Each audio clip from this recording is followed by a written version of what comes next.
We've talked about this in class informally. I think I've even done it formally, but I'd like to do it even more formally with a note that we're just going to talk about when we're going to compare two planes. Okay, so let's talk about a plane. First of all, the vector equation of a plane. The vector of equation of the plane is created by you providing a point. So this is a point that's on the plane, okay? And two direction vectors that are also on the plane, and they have to be non-collinear. Otherwise, we're going to be describing a line and not a plane. We need them to be non-collinear, so we set up that two-dimensional space. Otherwise, we're just going in the same direction, and we only create the one-dimensional space of a line. Something to remember here is that you're going to have two parametric values, and it is not important that they equal each other, because they can be different, and that's important to know. However, we have to use the same parametric value if we're going to talk about any one particular coordinate when we break it up into parametric equations. So if I'm doing parametric equations, all of these s's need to be the same value, and all of these t's need to be the same value for the same point on the line. This is a specific point that we're getting with specific values of s and t. So we have the vector equation, and I jumped ahead there to the parametric equation because in all, they're the same thing, right? They really are. Just different ways of looking at the same information. So one thing that we need to remember, though, is that when I make a plane, so there's a plane, and I have two non-collinear direction vectors anywhere in that plane, and a point can be anywhere in that plane. That's how I'm describing that plane. Now, there's an infinite number of points, okay? There's an infinite number of points in that plane I can use. There's an infinite number of direction vectors I can use. So ultimately, we have an infinite number of vector equations, and conversely, parametric equations, for any given plane. Let that sink in for a minute. So an infinite number of ways to represent the exact same thing, which means that when you go to compare your answers with the back of the book, the chances of you getting the same numerical coefficients that they're getting is pretty slim, unless you did it exactly the way they did it. So, and that's not going to happen very often. So we're going to need a way to be able to compare if our plane is the same as someone else's expression of the plane. To do that, we're going to make use of the normals, not the direction vectors. So if I think about the normal of this plane, I'm trying to choose a color that I haven't used here yet. It's becoming difficult. How about purple? And maybe I can draw this so it looks half decent. This needs to be perpendicular to the plane itself. And that's going to be the normal to the plane. And we don't really call it a normal vector anymore. It's just called a normal. And before that, we kind of referred to it as a normal line, which meant it kind of went both directions. And it didn't matter which direction we were talking about. We just called it the normal. And we're going to go even farther here. It's a normal line. Now, did you hear that? It's a normal line, or the normal line, to the plane, because it doesn't matter where we put it on the plane either. It's just going to be a line that goes through the plane that is perpendicular to it. Now, if I take a look at two planes that have the same slant, then what we notice is that their normals are in fact going to be scalar multiples. So here's this normal, if I can pick it up and move it, and it's going to be there. And hopefully you can sort of use your imagination a little bit. And what I'm showing here, that's the wrong color. What I'm showing here is that those two normals, what's going on? Those two normals are both perpendicular to those planes, and they're going to be scalar multiples to them. Okay. Maybe this would help if I made this a little bit smaller so that you could see it. Does that help a little bit? I don't know. Like that there. And there you can see that they're scalar multiples. I'm trying to indicate that this one is above the bottom one, but you know, I'm not an artist, but that's not bad. Okay, so where are we? So what are we going to do? So this tells you basically what I just said. Any two non-collinear vectors in a plane, any point on a plane. This means what we say is the vector equation, and in turn both the parametric and parametric equations of any plane are not unique. Unique.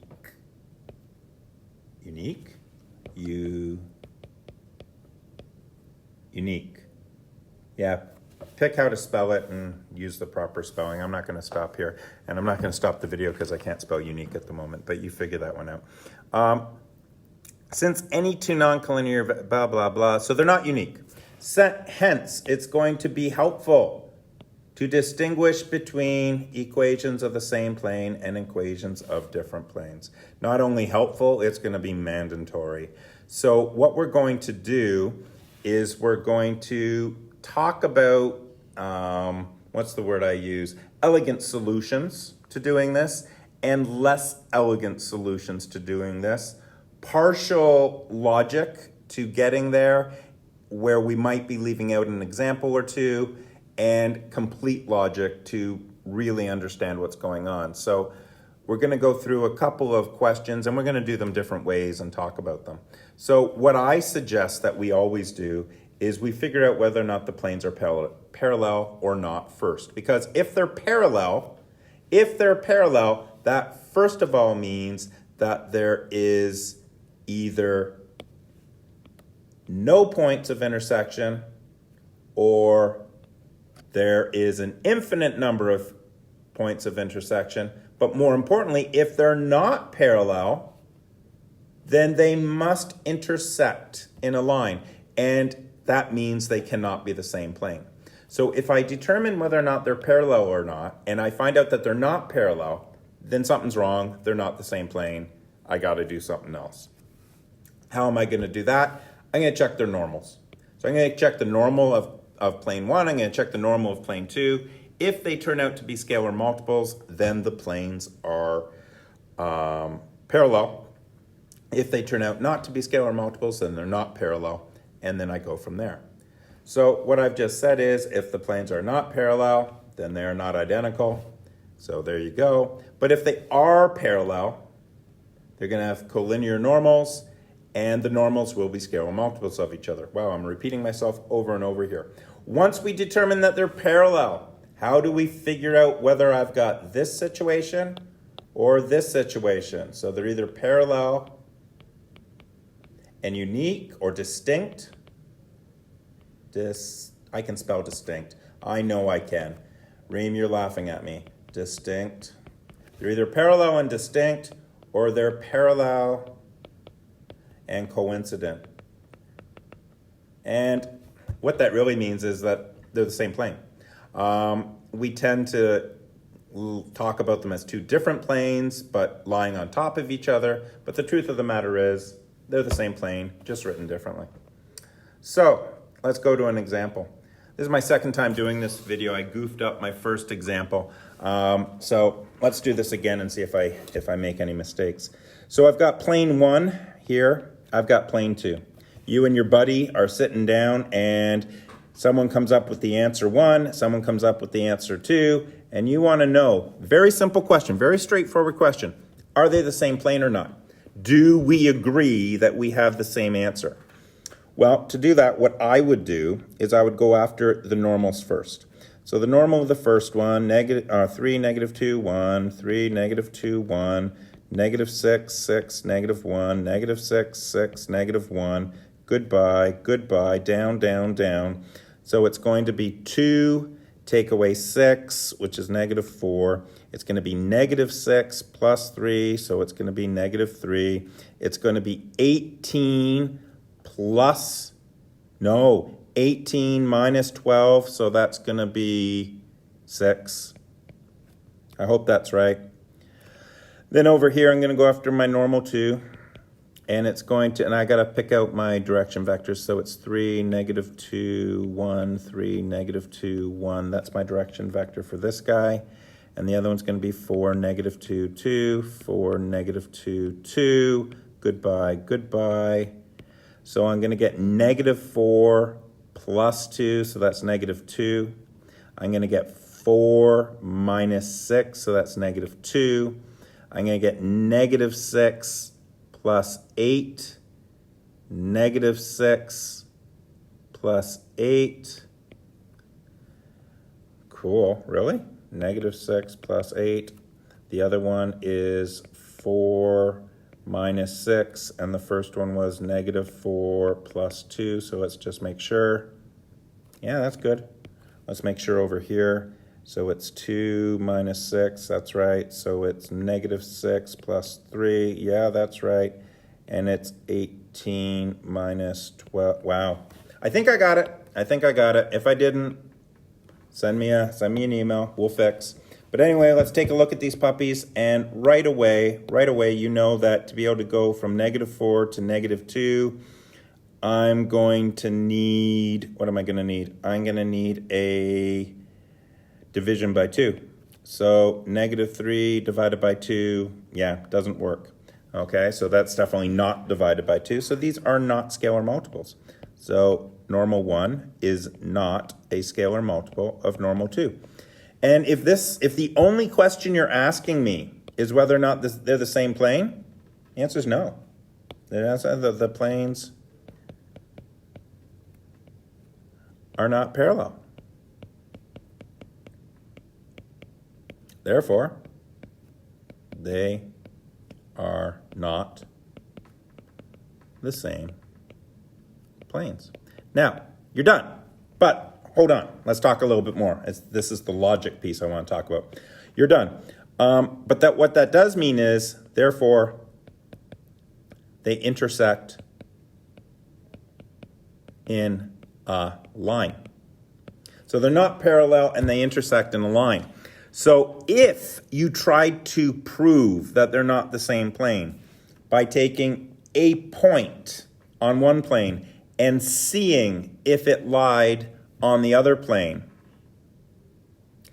you might be unfortunate enough that the point that you choose, and I would definitely do this on a test to you, you might be unfortunate enough to come up with that point being on the line of intersection between the two planes. So just determining that this point does or does not lie on this plane is not sufficient logic for you to be able to say that they're not the same plane. Okay? Just be careful of that. Just be careful of that. So we have to think it through. Okay, the next one. Blank pages. Okay, determine whether or not both equations describe the same plane. Well, there's a couple ways to do this question. There's definitely a couple ways to do this question, but I would start off with the normals. I would definitely start off with the normals before I go too far, because I get lucky, right? Because if the normals aren't parallel, if the normals aren't scalar multiples, then the planes aren't parallel, and I'm done. I'm out of there. Someone made a mistake somewhere. So let's start off with normal 1, and that's going to be -1, 5, 2, -1, 5, 2, and 2, 4, 2, and 2, 4, 2. Normal 2 is going to be 1, 2, 1, 1, 2, 1, and it's going to be 1, -5, -2, 1, -5, -2. All right, goodbye, goodbye, down, down, down, goodbye, goodbye, down, down, down. So 10 minus 8. 4 plus 2. -4, take away 10. Excellent. -4 plus 5. Hold on, -4 plus 5, so that's 1. 1 plus 2. -5, take away 2.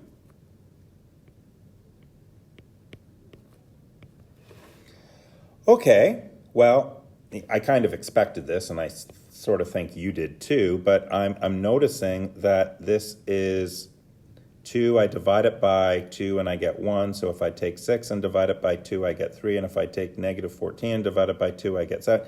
Yep, guess what? They're all scalar multiples.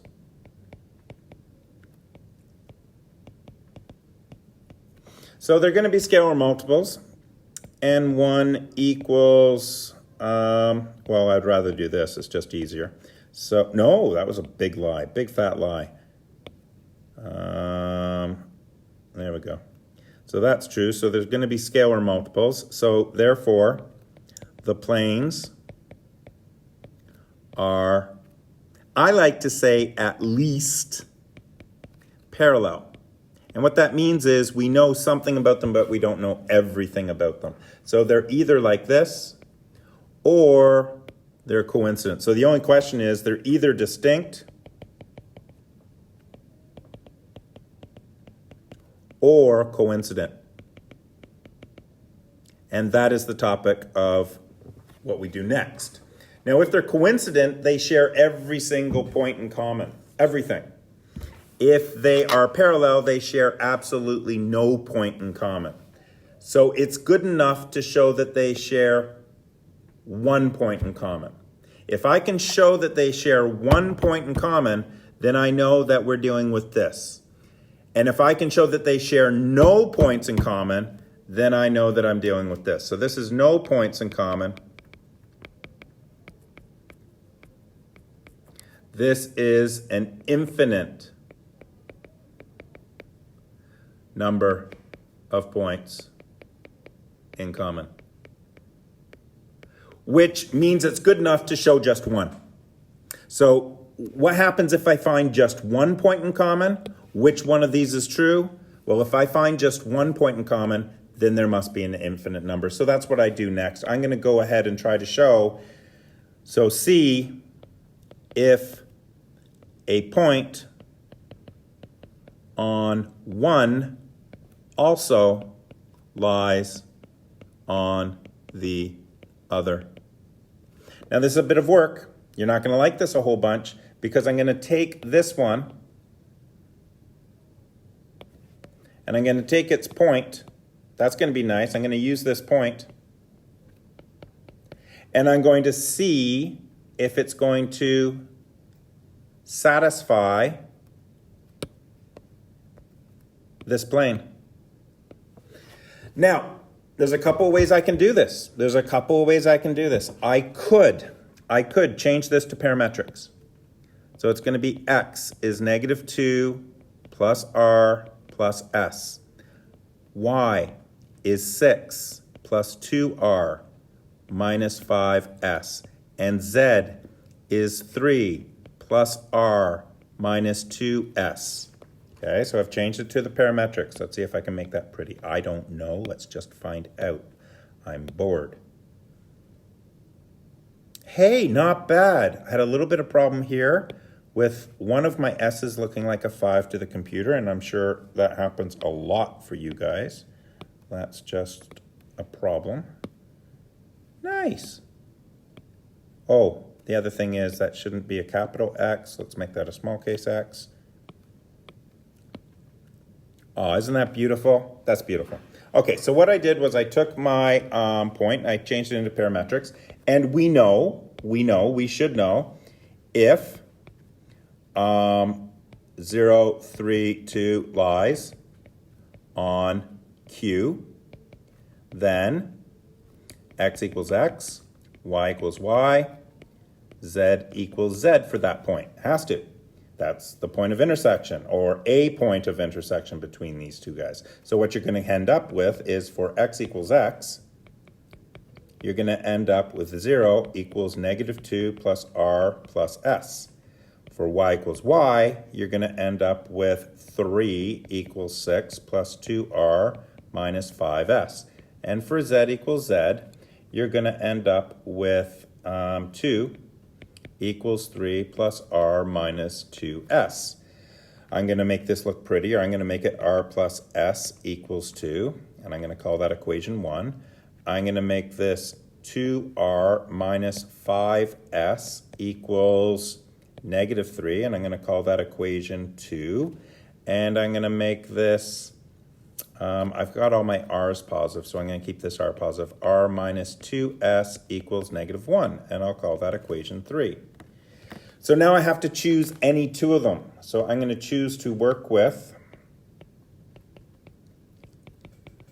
1 and 2.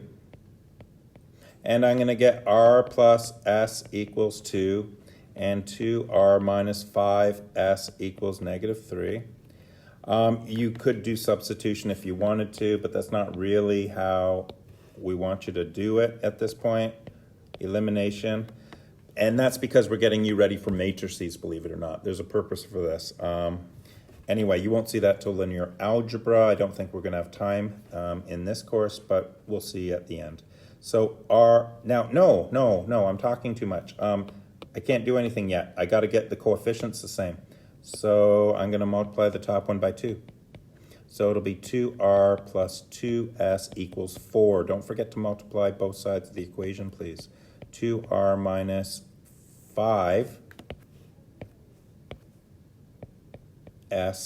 equals negative 3. Now Declan's asked me, can I stop using s's as parametrics because they look like my 5s, and he's probably right. So I'll try to remember that moving forward. So bracket, subtract, so it's going to be 5, 6, 7. S equals 7, so s equals 1. We're going to take that and sub it back into, and it has to go back into one of these two.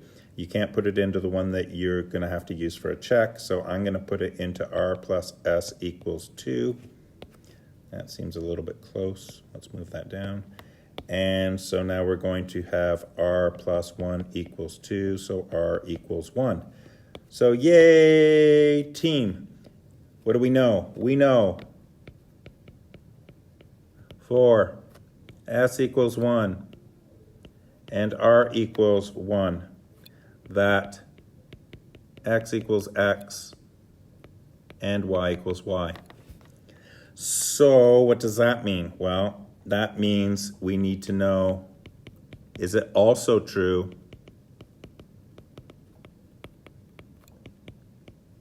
for z equals z? And that's our question. So what we do is we now take our s and our r values, and we're going to sub into your third equation, which we didn't use, and we'll throw them into here.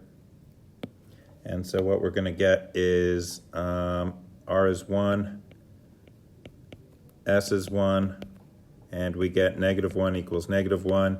And ladies and gentlemen, that is a beautiful thing. So we know the point 0, 3, 2 lies on both planes. That alone isn't good enough to say that they're the same plane, because it could be on the line of intersection between the two planes, but that in conjunction with, so this plus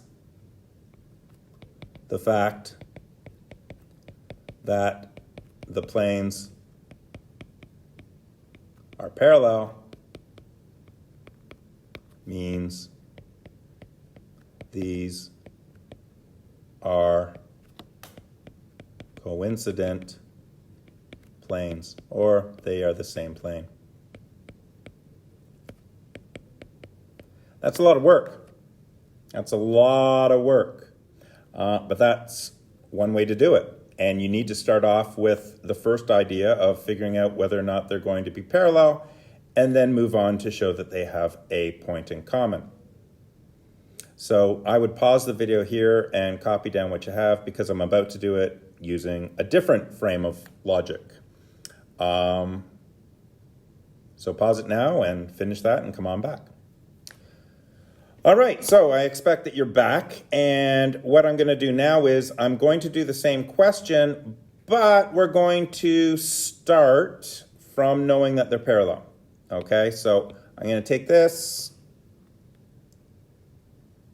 I'm going to make it small. I'm going to throw it up here. And we're going to do this same question again, but a different method for determining if the point lies on the line, because that last one is a little bit long. My opinion. It all depends what you're given and what you're comfortable with. There's some people that's going to be what they want to do, and that's A-okay. So here I am, the exact same question. We've determined that they're parallel. So they either have no points in common or they have an infinite. So now what I want to do is determine if they have any point in common. Well, I would be inclined to change one of them into scalar equation. I would be inclined to take this one, and we already know it's normal. I already figured that out. We figured out that it has a normal of 1, 3, negative 2. So that work has already been done above. So I can change this to a scalar equation where it's ax plus by plus cz plus d equals 0. That's a funny looking d. And we're going to plug in our values. So it's going to be 1 for A, 3 for B, negative 7 for C, plus D equals 0. And to finish this off, to find out the value of D, I'm going to take a point on the plane. So that's this guy. And I'm going to plug it in to get my D value for this plane. So what I have now is I have negative 2 plus 18, negative 21 plus D equals 0. So that is, oh gosh, you know what? 18 minus 21, I'm thinking is negative 3. So it's negative 5, so D is 5. And which gives me a final scalar equation of x plus 3y negative 7z plus 5 equals 0. Or if you're was it Holly? No, it was Reem and Abby. If you're you guys, then you're going to give me the answer of x 0.33 plus y minus 7 divided by 3. Yeah, don't. No. Leave it nice and pretty. Okay, so there we go. So now the question is, oh, don't do that. The question is, that is now the equation of my plane, right? So what I'm going to do is I'm going to take the information that I have.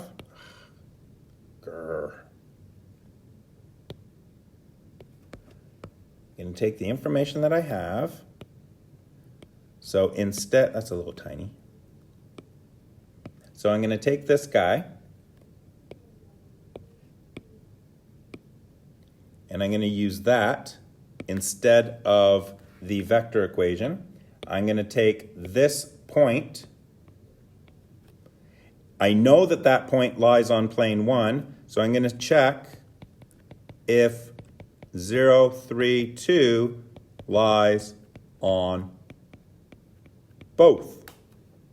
I know it lies on this one because it's in, well, let's not do that, you'll get confused. I know it lies on this plane because it's in the scalar equation. Let's see if it lies in this plane, which means that it would satisfy that equation. So we'll get 0 plus 9 minus 14 plus 5 equals 0.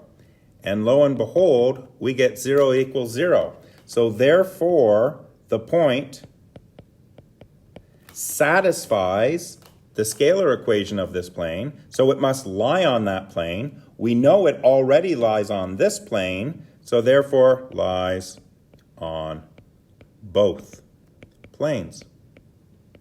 This in conjunction with the fact that we know that they're parallel.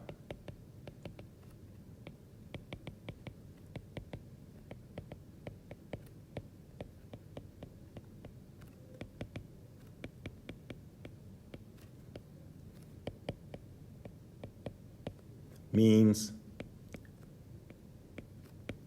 the planes are coincident, or they're the same plane. And you're done. And I think with a less tedious amount of algebra than what we had up above. I think. Up to you.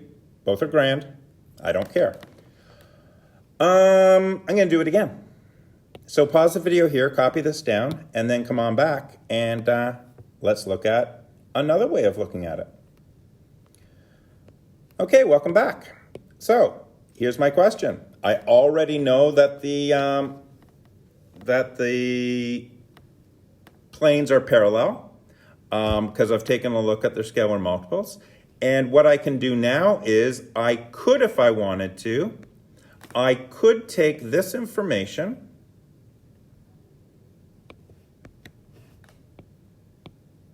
and create the scalar equation for this. So the scalar equation for this would be ax plus by plus cz plus d equals 0. We would plug in our normal, so it would be 2x plus 6y minus 14z plus d equals 0. We would take the point that we know that's on the scalar equation, or on the vector equation, and we would put that in. It's also on the scalar equation too. And so now it's going to be 2 times 0 plus 6 times 3 minus 14 times 2 plus d equals 0. So that's going to be 18 minus 28 plus d equals 0. So d equals 10. So our scalar equation here is 2x plus 6y minus 14z plus 10 equals 0. Now, if we do the exact same thing with the other one,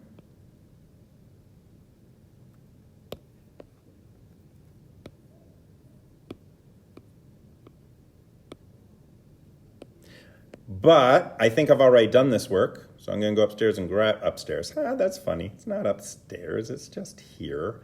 I'm going to go and grab this part.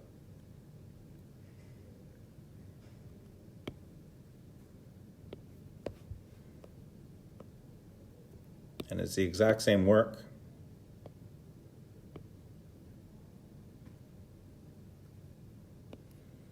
And where did that, let's finish this little arrow off. Whee!